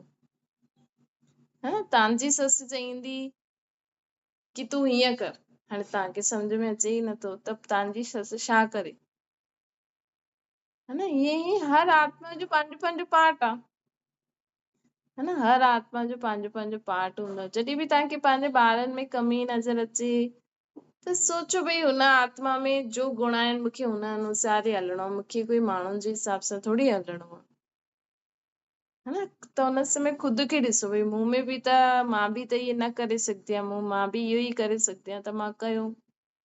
केतिरो ई अॼुकल्ह माण्हुनि जी ससु चवनि थियूं हीअं कर हीअं कर हीअं कर, परंतु नुंहं जी जेसिताईं, ऐं कई बार ॻाल्हियूं पोइ सम्झ में ईंदियूं आहिनि न, हाणे माण्हू श्राद्ध कंदे समय पोइ हुननि खे सम्झ में अचे थो, हा मुंहिंजी ससु केॾो चईंदी हुई, वीचारी खे मां मञियो ई न, परेशान ॾाढो कयो। त हिन में असांजी ग़लती न आहे, कई बार शरीर सां गॾु गॾु, वैसे त आत्मा और शरीर अलॻि अलॻि आहे, लेकिन शरीर जीअं जीअं वॾो थींदो आहे न हूअं हूअं असांजी आत्मा में सम्झ बि वधदी वेंदी आहे। कई बार वधदी आहे, कई बार न वधदी आहे। कई बार नंढे शरीर में आत्मा जास्ती समझदार हूंदी आहे, त उहो बि उन्हनि जा कर्म। त इन करे बाबा असांखे चवनि था कि हिन दुनिया में भाग्य जो आधार छा आहे? तन जी तंदुरुस्ती, मन जी ख़ुशी, धन जी समृद्धि, संबंध जी सदा संतुष्टता हुजे। असां कंहिंसां बि असंतुष्टता न हुजणी खपे। कोई माण्हू केतिरो बि सम्झे थो, कीअं बि हले थो, कंहिंजो नेचर कहिड़ो बि आहे, असां शुभ भावना रखूं कि हुनजो नेचर सुठो थी वेंदो, लेकिन जेसि ताईं जहिड़ो बि आहे असां हुन सां असंतुष्ट न रहूं। असां यही सोचूं चलो सुधरी वेंदा। संपर्क में सदा सफलता मूर्त हुजणो खपे। इन्हनि सभिनि ॻाल्हियुनि सां भाग्य खे ॾिसंदा आहिनि लौकिक रीति में। जंहिंजो तन, मन, धन, संबंध, संपर्क सभु ठीकु आहिनि, मतलब वो भाग्यशाली है न। ऐं अगरि असां धन खे ॾिसूं था, संबंध ऐं संपर्क खे घटि था सम्झूं, तन ऐं मन, अॼुकल्ह दुनिया में छा आहे, माण्हू छा था ॾिसनि, सिर्फ़ु धन ज्यादा हुजे, है न। माण्हू इहे ॾिसनि था न, धन असां वटि ॾाढो हुजणो खपे। भले तन बीमार थींदो रहे, भले मन में ना खुश रहे, भले संबंध टुटदा रहनि, भले असां कंहिंसां संबंध संपर्क में न अचूं, लेकिन असां वटि धन जास्ती हुजणो खपे। इहे आहे न अॼुकल्ह माण्हुनि जी प्रायोरिटी। छो जे धन जे पुठियां पईंदा आहिनि त कॾहिं कॾहिं हिक ॿिए जी बदुआ बि वठी वठंदा आहिनि, है न। उन सां ॿियनि जी बदुआ वठंदासीं त शरीर जी बीमारियूं, मन जो असंतुष्टता, संबंध टुटंदा, पोइ माण्हुनि जी संबंध संपर्क में अचण खत्म थी वेंदो। त ये पंज ई चीजियूं जॾहिं सभिनि जे जीवन में सुठी हूंदियूं आहिनि न, उनखे भाग्यशाली चईंदा आहियूं। तन, मन, धन, संबंध, संपर्क। त तव्हां चेक कजो अॼु, हिकु त चेक कजो कि केतिरो मां शिव साजन खे यादि करे पंहिंजी आत्मा खे श्रृंगारियो आहे। मां हीरे मिसल ठही आहियां, सोने मिसल ठही आहियां, या चांदी मिसल ठही आहियां। ॿियो छा चेक कंदव कि मां भाग्यशाली आहियां? तन, मन, धन, संबंध, संपर्क, ये पंज ई चीजियूं ठीकु आहिनि। इन्हनि सभिनि ॻाल्हियुनि सां भाग्य खे ॾिसजो त हाणे संगम जो श्रेष्ठ भाग्य अनुभव करो था न, है न। हाणे असां बाबा जी याद में तन खे बि तंदुरुस्त रखी सघंदा आहियूं, मन बि शांत खुश, धन बि बाबा चईंदा आहिनि न, ज्ञान धन जेतिरो मिलंदो ओतिरो स्थूल धन सतयुग में असांखे मिलंदो। हिते असांखे साधारण जीवन जीअण लाइ धन जी कमी न थींदी। संबंध में बाबा जो ठहिण खां पोइ असांजे संबंध में बि आत्मिक भाव अची वेंदो आहे, त असां हिक ॿिए सां संतुष्ट रहंदा आहियूं। संपर्क बि असां न्यारो प्यारो थी करे जींदा आहियूं। संगम युग जे अलौकिक जीवन जी विशेषताउनि खे ॼाणंदा आहियो न। सदा स्वस्थ अर्थात स्व में स्थित रहण सां तन जो कर्म भोग बि कर्म योग सां सूली सां काटो थी वेंदो आहे।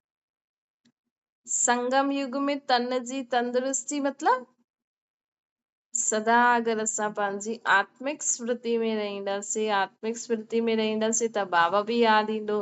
बाबा यादि ईंदा आहिनि त कर्म भोग चुक्तू कर्म योग में परिवर्तन थी वेंदो आहे।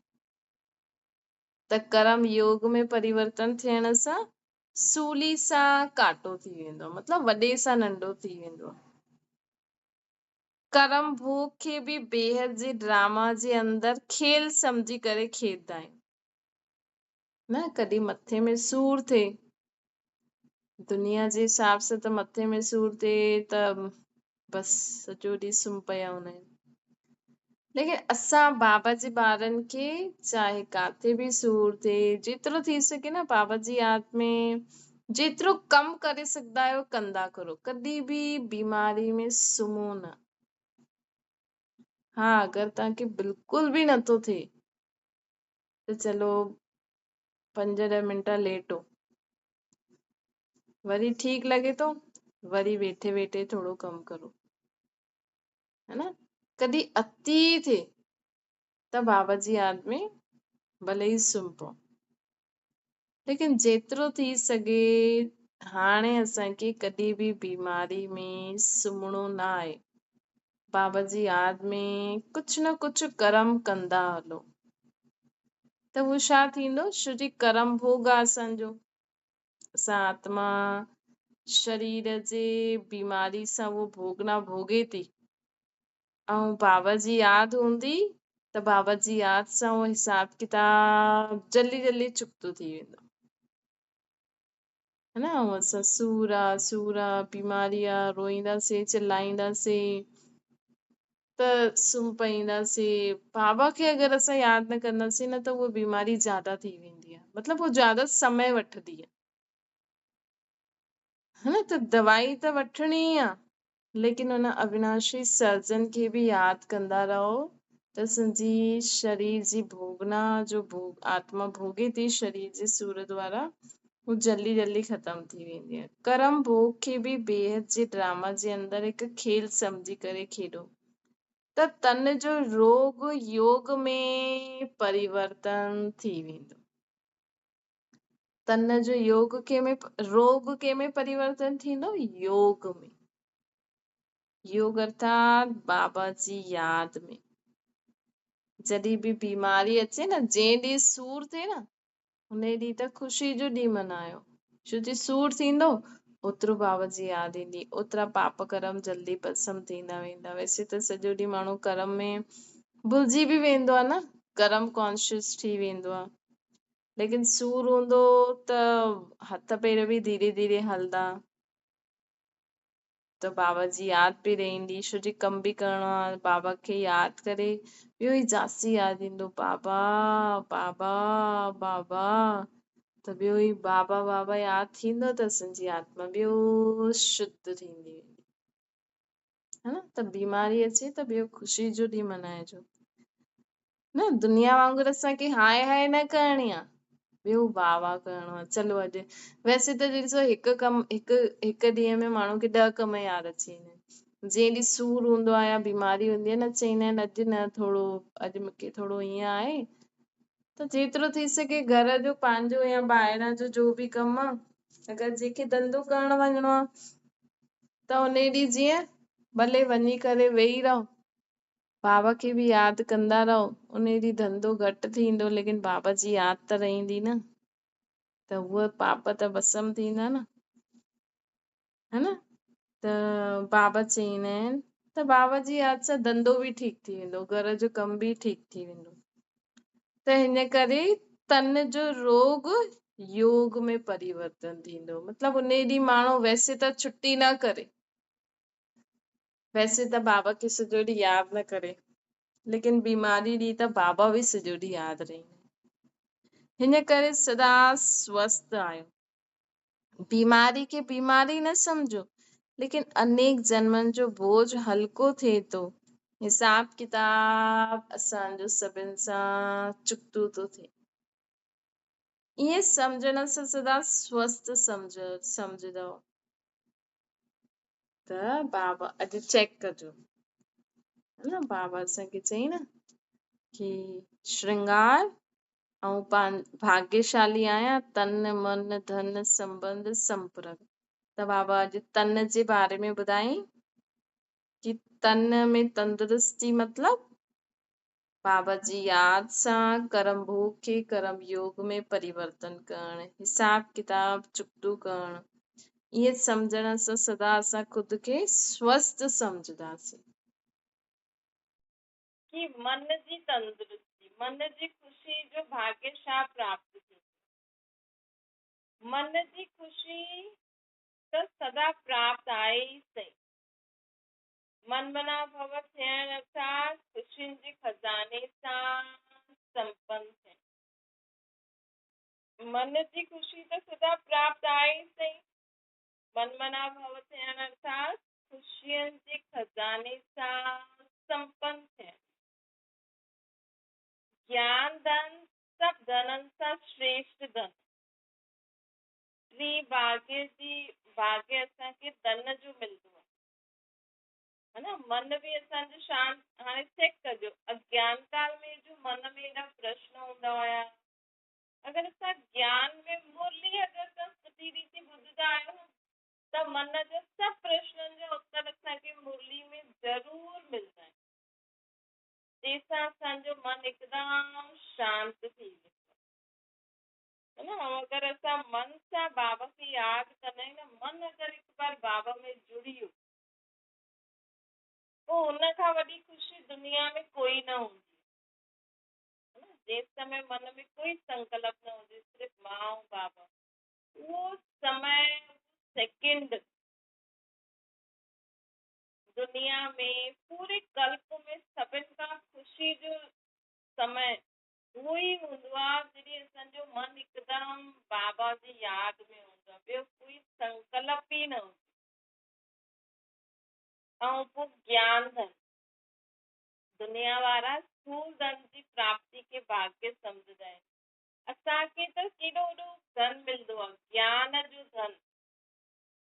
ऐं अहिड़ो ज्ञान जो धन मिले थो जो सभिनि खे सम्झ में न ईंदो। बाबा जो ज्ञान सभिनि खे सम्झ में ईंदो आहे न। असांजी बुद्धि अहिड़े ज्ञान खे सम्झी करे जीवन में धारण करे हले थी जो कंहिंखे बि सम्झ में न ईंदो आहे।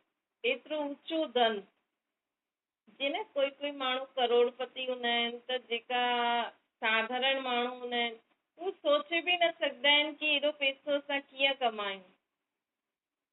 उहो कॾहिं वीचार ई न कंदा आहिनि ऐं हुननि जो ओतिरो वीचार हलंदो बि न आहे। त बाबा ॾिसो असांखे चवनि था कि मां तव्हांखे एतिरो ऊचो ज्ञान जो धन ॾींदो आहियां जो सिर्फ़ु तव्हां ई सम्झी सघंदा आहियो। उन ज्ञान धन खे धारण करण जे लाइ शक्ति बि तव्हां में आहे, धारण करे ॿियनि खे सम्झाइण जे लाइ बि तव्हां में शक्ति आहे।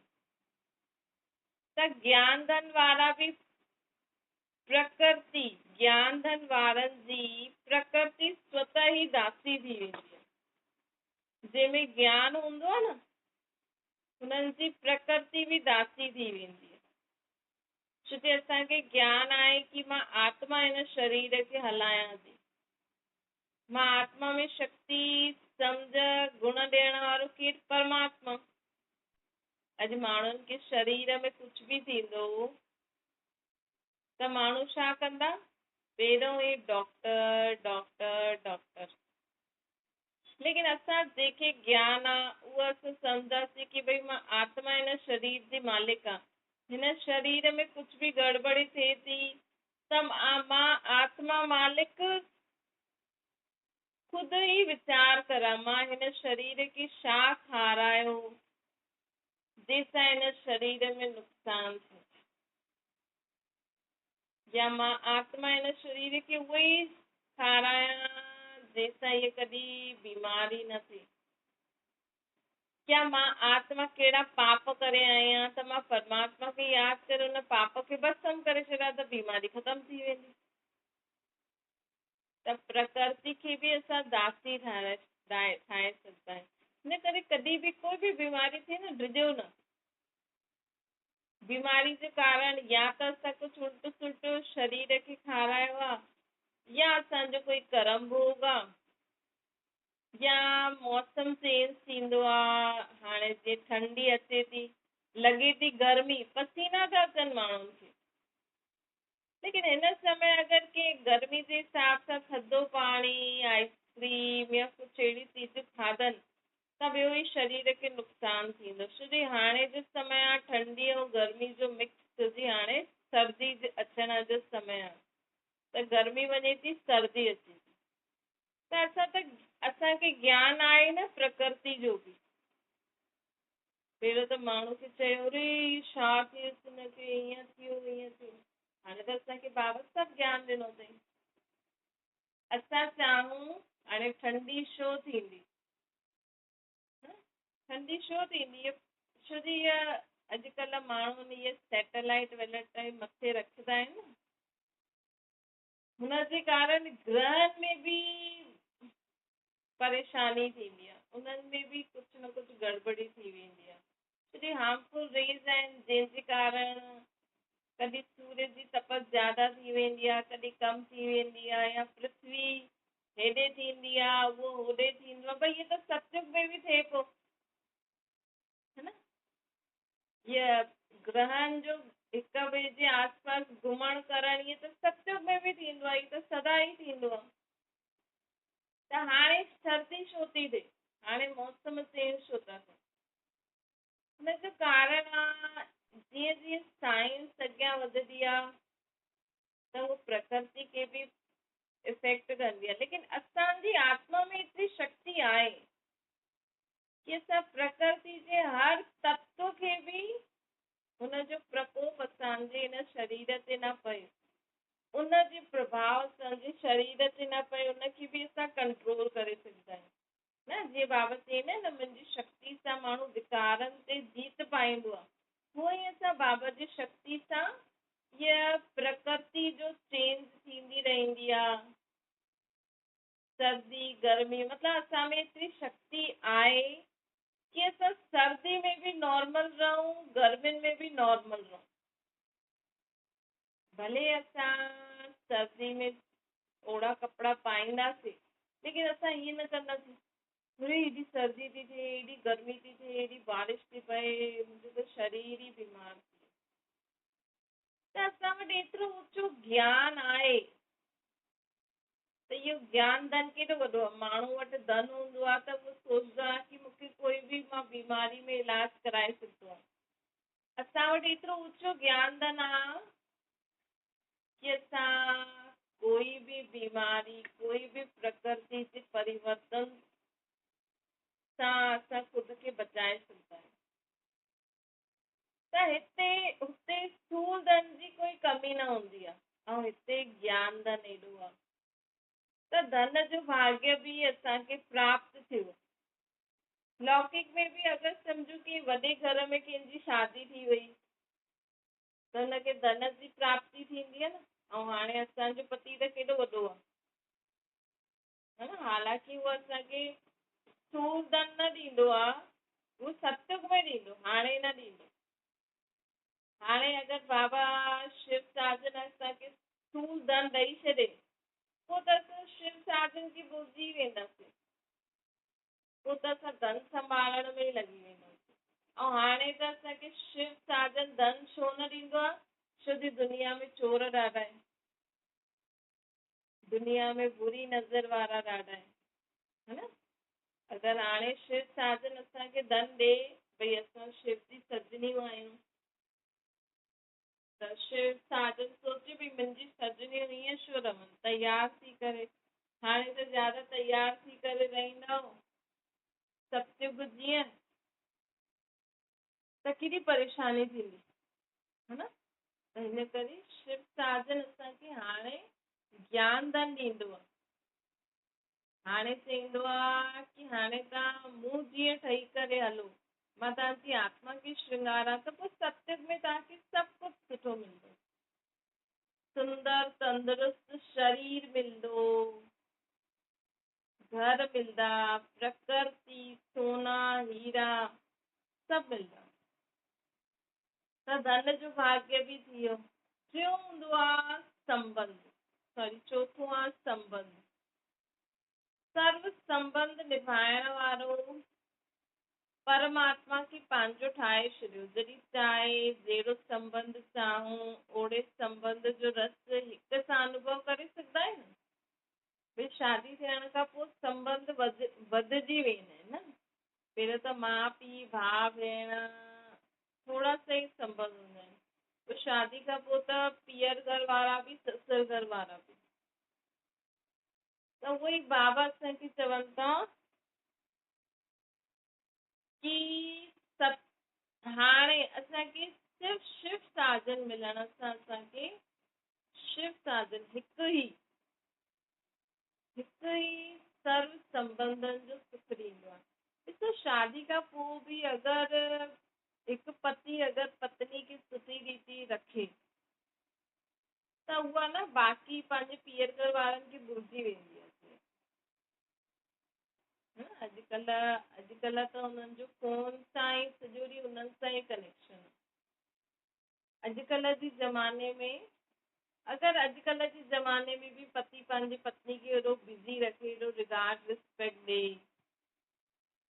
न, एॾो हुनखे पाण सां गॾु हुन रीति हलाए, लेकिन लेडी छोरियूं बि हुन रीति हलनि त उहो सभु भुलिजी वेंदी आहे पंहिंजे पीअर घर वारे खे, पंहिंजे पति खे ई सभु कुझु सम्झी आहे। पोइ हुनजी माउ बि कुझु चए त पहिरियों पति जो ॿुधंदी, जीअं त उहो ई हुनजे लाइ सभु कुझु आहे। माउ बि आहे त पीउ बि आहे त जो बि आहे सभु आहे। त ईअं हाणे असां शिव साधन मिलण सां, त शिव बाबा जे मिलण सां सर्व संबंध, हिते त प्रैक्टिकल में त सर्व संबंध हिक सां निभाईंदा आहियूं। त जहिड़ो संबंध चाहे ओड़ो संबंध जो रस हिक द्वारा सदा निभाए सघंदा आहियूं न। संबंध बि अहिड़ो जो ॾियण वारो हूंदो, वठण वारो न हूंदो, है न। संबंध बि अहिड़ो आहे जो शिव साधन असांखे ॾींदा ई रहंदा आहिनि। कॾहिं वठंदा आहिनि, कॾहिं चईंदा आहिनि मूंखे पाणी गिलास ॾियो, मुंहिंजो पेर दॿायो, मां तव्हांजो साधन आहियां, मूंखे इहे ठाहे ॾियो, कुझु बि न चईंदा शिव साधन। भई लौकिक दुनिया वारा साधन त ॾाढो कुझु चईंदा आहिनि, हीअ ठाहे ॾे, हीअ ठाहे ॾे, हीअं कर, हूअं कर, लेकिन इहे शिव साधन त असांखे ॾींदो ई रहंदो आहे, कुझु वठंदो ई न, कॾहिं धोखो बि न ॾींदो, सदा प्रीत जी रीत निभाइण वारा आहिनि। अहिड़े अमर संबंध अनुभव कंदा आहियो न, है न। शिव साधन कॾहिं असांखे डिवोर्स बि न ॾींदा, असां न ॾियूं, उहो त कॾहिं न ॾींदा आहिनि, कॾहिं असांखे धोखो बि न ॾींदा, कॾहिं असांखे कई बार चईंदा आहिनि न दहेज वठी अच, कई बार अगरि पंहिंजा जंहिं छोरी जा माउ पीउ अमीर हुजनि त चईंदा आहिनि पंहिंजे पीउ खां वठी अच, इहे बि थींदा आहिनि। कलयुगी दुनिया आहे न, त पति चईंदो पंहिंजे पीउ खां वठी अच एतिरा पैसा, लेकिन इहे शिव साधन त असां कुझु वठंदो ई न आहे, न ई चईंदो कि हिननि खां वठो। पंजी ॻाल्हि आहे संपर्क, त संबंध जो बि सुख दियो, भाग्य मिलियो न। पंजी ॻाल्हि आहे संपर्क, संगम युगी जीवन में संपर्क बि सदा होली हंसूस आहे, मतलब मिलण जुलण बि। हालांकि असां लौकिक दुनिया में रहंदा आहियूं त माण्हुनि सां मिलणो पवंदो आहे, लेकिन असांखे त बाबा चयो ई अथई, अगरि देह संबंधनि सां बि मिलो था त हुननि खे आत्मा सम्झी करे मिलो।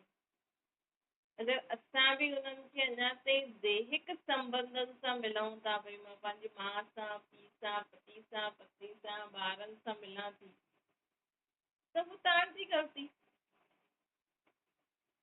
असांजी ग़लती आहे न। बाबा त ॾिसो, हिकु त अगरि असां सेंटर मधुबन में रहूं त ज्ञानी माण्हुनि सां ई मिलंदासीं,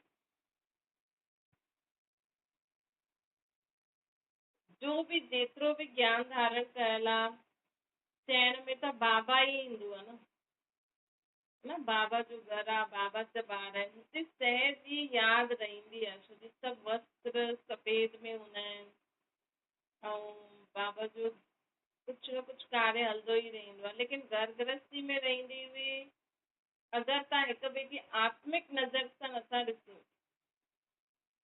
पोइ असांजो संपर्क जीअं त शूद्रनि सां ई थींदो रहे। त बाबा चवंदा संगम युगी जीवन में संपर्क बि सदा होली हंसुनि सां थींदो। बाप जी संपर्क जे आधार सां ब्राह्मण परिवार जो संपर्क आहे। हंस बगुलनि जो संपर्क न आहे, लेकिन ब्राह्मण आत्माउनि जो संपर्क आहे। बगुलनि जो संपर्क सिर्फ़ सेवा अर्थ थींदो, अगर तव्हां घर गृहस्थी में रही करे कर्म करो था ऐं अगरि कोई बाबा जो ॿार न आहे त तव्हांखे सुबुह खां राति ताईं उन्हनि जे संपर्क में छो थो अचिणो पए? सेवा अर्थ, है न। घर गृहस्थी में जो तव्हां पुरुषार्थ करे सघंदा आहियो न उहो सेंटर ते बि न करे सघंदा। छो जी घर गृहस्थी में अगरि तव्हांखे बाप ऐं हंसनि जी सभा में रहणो आहे त तव्हांखे बुद्धि सदा ऊची रखणी पई। घर गृहस्थनि जे लाइ कमल फूल जो सिंबल छो आहे? है न। जेको घर गृहस्थी में रही करे अगरि असांजी बुद्धि द्वारा सदा मथे ई रहंदासीं ऐं हेठि अचूं त बि सेवार्थ अचूं वापसि बुद्धि मथे। जीअं असांखे स्थूल अगरि असां अखियुनि सां ॾिसंदासीं त घर इहे माण्हू ई नज़र ईंदा, परिवार वारा, लौकिक परिवार वारा। लेकिन घर गृहस्थी में रही करे तव्हां बुद्धि बल द्वारा जो पुरुषार्थ करे सघंदा आहियो न उहो तव्हां सेंटरनि ते बि न करे सघंदा। छो कि सेंटर ते त रहंदो भई बाबा जो ई घर आहे त बुद्धि उते ई रहंदी आहे। ऐं घर गृहस्थी में असांखे नज़र ई सभु घर गृहस्थी वारो हूंदो आहे। लेकिन असां बुद्धि सां अगरि सदा यादि रखूं कि मां आत्मा बाबा जी संतान आहियां ऐं हिन समय संगम युग में आहियां त जीअं असां बुद्धि सम्झ सां जीअं असां मथे ई आहियूं बाबा जी श्रीमत ते हलूं था। भले कर्म असां हेठि था करूं,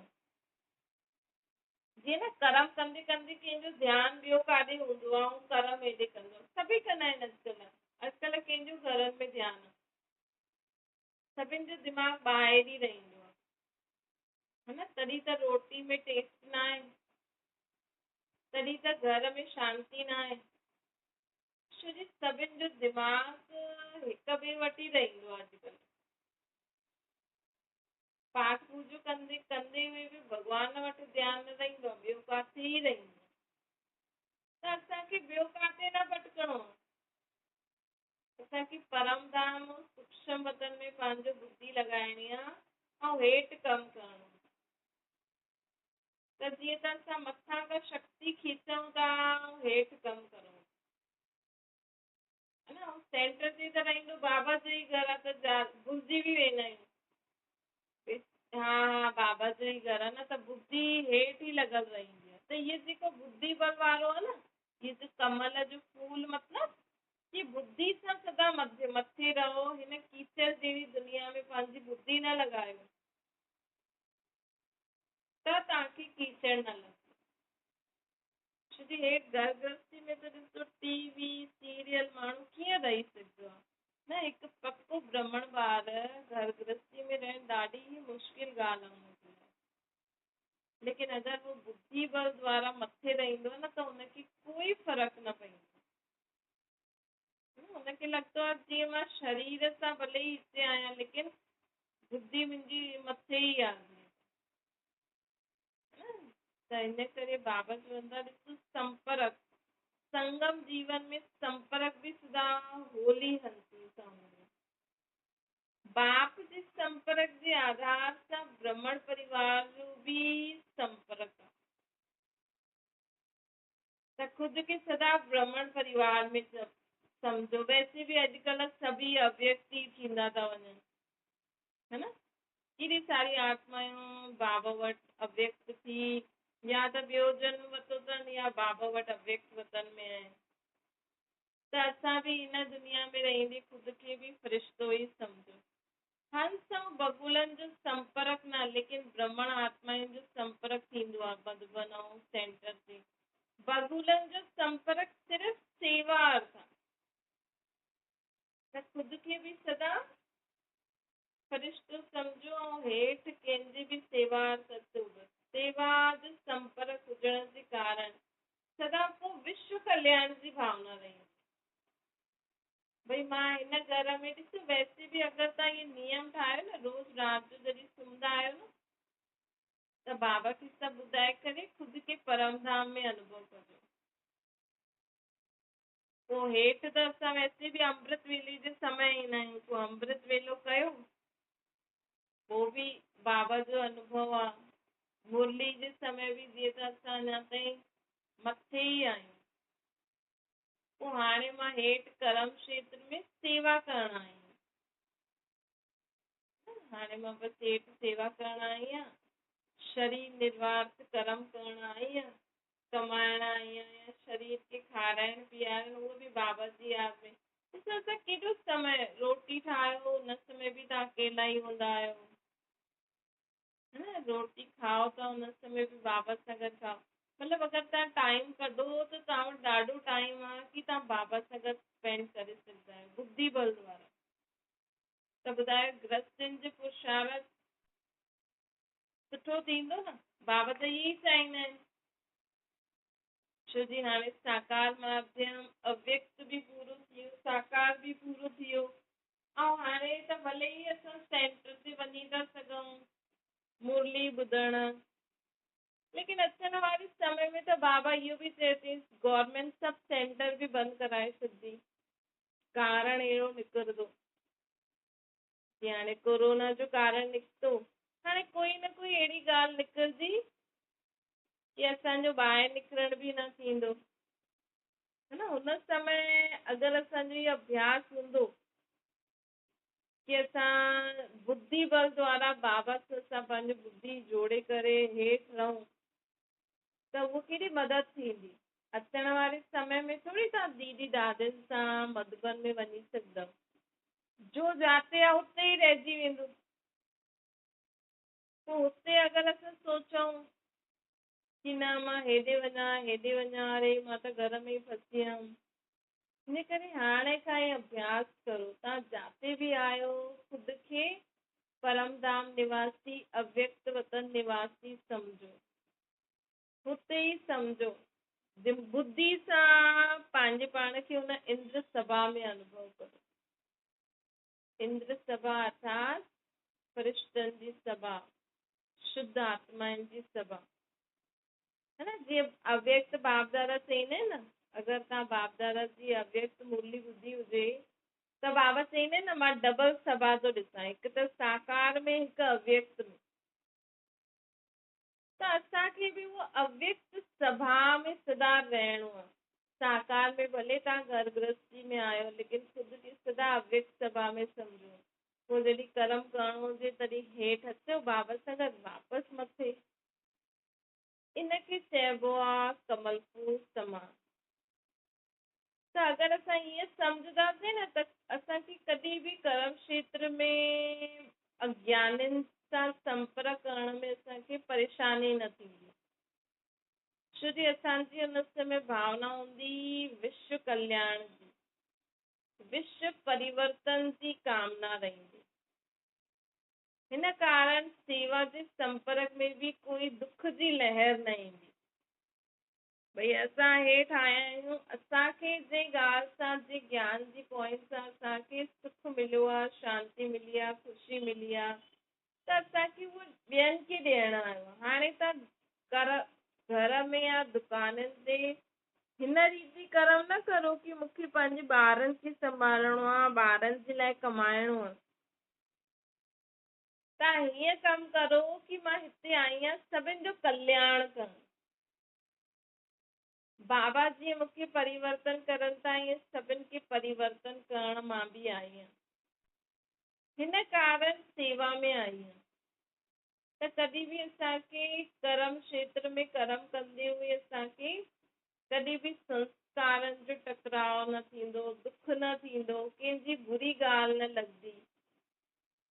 छो जी मां त आई परिवर्तन करण आहियां। अगरि मां हिननि जी ॻाल्हियुनि जो खे बुरो, हिननि जी ॻाल्हियुनि जो असां अगरि बुरो सम्झी वठंदासीं या दिलि ते रखी वेंदासीं या हिननि जे लाइ बुरो सोचंदासीं त मां जे लक्ष्य सां आई आहियां उहो त ख़तमु थी वेंदो। त असांखे बाबा चवनि था कि सदा संपर्क में ईंदी हुई इहो सोचो कि मां शिव साधु सां गॾु आई आहियां हिन सृष्टि जी सेवा करणु, है न। निंदा करे त बि मित्र, गुणगान करे त बि मित्र। सदा भाव जी दृष्टि, रहम जी वृत्ति रहे त संपर्क भी श्रेष्ठ थी वेंदो, है न। निंदा करे त बि मित्र, गुणगान करे त बि मित्र, सदा भाव जी दृष्टि रहम जी वृत्ति रहे त बि संपर्क में श्रेष्ठता अची वेंदी, मतिलबु ऊची भावना अची वेंदी। अहिड़ो श्रेष्ठ भाग्य विधाता सां प्राप्त आहे त सदा श्रेष्ठ भाग्यवान थी वियो न, है न। त सदा ये सोचो मूंखे केॾो श्रेष्ठ भाग्य आहे, ॾिसो बाबा असांखे केॾी सुविधा ॾींदा आहिनि, है न। इन करे बाबा जी ॻाल्हियूं न कननि में गूंजदी रहनि थियूं। असांजे जीअं हाणे कई थींदा न, कोई ॻाल्हि माण्हू कननि में ॿुधंदो आहे त उहा ई यादि ईंदी रहंदी आहे, छो जो उहो दिमाग़ ताईं पहुचंदी आहे। त असांजे दिमाग़ में इहे ई बाबा जी ॻाल्हियूं ई घुमंदी रहनि न, त बि केॾो ऊचो भाग्य आहे। पोइ कर्मनि में बि ईंदी, सोच में ईंदी त कर्मनि में बि ईंदी, सदा श्रेष्ठ भाग्यवान थी वियो न। अॼु ॿारनि जे हिन सुहाग ऐं भाग्य खे बाबा ॾिसनि पिया, सदा संपन्न आत्मायूं, अप्राप्ति न कोई वस्तु असांजे ब्रह्मण जीवन में ईअं अनुभव कंदा आहियूं न। सदा सुहाग जो तिलक, भाग्य जो सितारो चमके थो न। चमक जी परसेंटेज केतिरी आहे? बाबा चवनि था चमक जी परसेंटेज केतिरी आहे? भाग्य जे सितारे जी चमक जी परसेंटेज केतिरी आहे? चेक कजो। चमक त सभिनि में आहे, लेकिन बाबा चवनि था परसेंट जे अनुसार नंबरवार आहे। विदेशनि जो नंबर कहिड़ो आहे? विजयमाला में बि नंबर आहिनि, चाहे देश आहे चाहे विदेश आहे, माला त हिकु ई आहे। जो सदा सुहाग ऐं भाग्य जे अधिकारी आहे, उहो ई विजयमाला जो बि अधिकारी आहे। बाबा चवनि था जो सुहाग ऐं भाग्य जे अधिकारी आहिनि, उहो ई विजयमाला जे बि अधिकारी आहिनि। त अगरि असांखे सुहाग बि मिलियो आहे शिव साजन, असांखे भाग्य बि मिलियो आहे, त असांजी अधिकारी आत्मा थी वियासीं, त उहो ई आत्मायूं विजय माला में ईंदियूं, मतिलबु विजयी जी माला में ईंदियूं, जेकी वैसे त मुख्य 8 हूंदा आहिनि, 8 खां पोइ 108, 108 खां पोइ 16,108, 16,108 में अचण लाइ असांखे जीवन में सदा ई विजयी रहणो आहे। सुहाग ऐं भाग्य जी अधिकारी आत्मायूं आहिनि, त असांजी विजय न थींदी त ॿियो कंहिंजी थींदी। बाप दादा की विशेष कमी आहे ॿारनि जो, त सदा ॿारनि जी माला जपदा रहंदा आहिनि। बाप जी माला त आत्मायूं जपदियूं आहिनि, लेकिन ॿारनि जी माला बाबा जपदा आहिनि। मतलब बाबा बि तव्हांखे यादि कंदा आहिनि, है न। छोकी बाबा खे हर गली मोहल्ले में हर धर्म वारी आत्मायूं यादि कंदियूं आहिनि। सम्झो तव्हांजे आसपास कोई आत्मा आहे जो भगवान खे कंहिं न कंहिं नाम रूप सां यादि थी करे, लेकिन हुनखे पहचान न आहे, उहो भगवान खां शक्ति बि नथी वठी सघे, लेकिन यादि करे थी, त बाबा तव्हां द्वारा उन्हनि जी मदद कराईंदा आहिनि। अगरि असां बाबा जी यादि में रहंदा आहियूं त न, हाणे ॾिसो भक्त माण्हू देवियुनि खे यादि कंदा, है न, त इनडायरेक्ट वे में त भॻवान खे, भॻवान जी हुन शक्तियुनि खे यादि कंदा न, भॻवान खे यादि कंदा, ऐं भॻवान जे में बि जो उहे शक्तियूं आहिनि जो देवियुनि जे रूप में ठातियूं अथनि, उन्हनि शक्तियुनि खे यादि कंदा।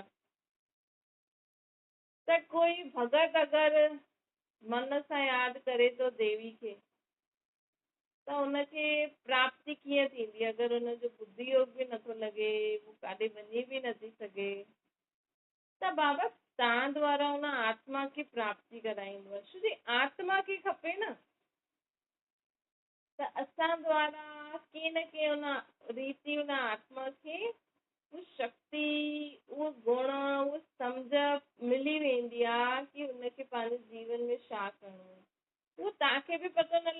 उनखे बि पतो न लॻंदो कीअं थियो। बसि असांखे बाबा खे यादि करणो आहे। छो जी हाणे असां बाबा जा मददगार आहियूं। इन करे बाबा चईंदा आहिनि दुनिया वारा मुंहिंजो नाम जपदा आहिनि, लेकिन मां पंहिंजे ॿारनि जो नाम जपंदो आहियां। कॾहिं कंहिंजी मदद थी वञे तव्हां द्वारा त हिन जे लाइ बाबा खे हर ॿार खे यादि रखिणो ई पवंदो।